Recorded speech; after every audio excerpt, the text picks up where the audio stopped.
Presiden Prabowo Subianto telah memberikan sikap atas usulan pencabutan Wakil Presiden Gibran Rakabuming Raka oleh ratusan purnawirawan TNI.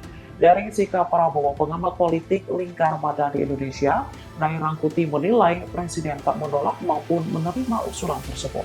Seperti diketahui, pernyataan sikap Prabowo disampaikan oleh penasihat khusus Presiden bidang politik dan keamanan Wiranto.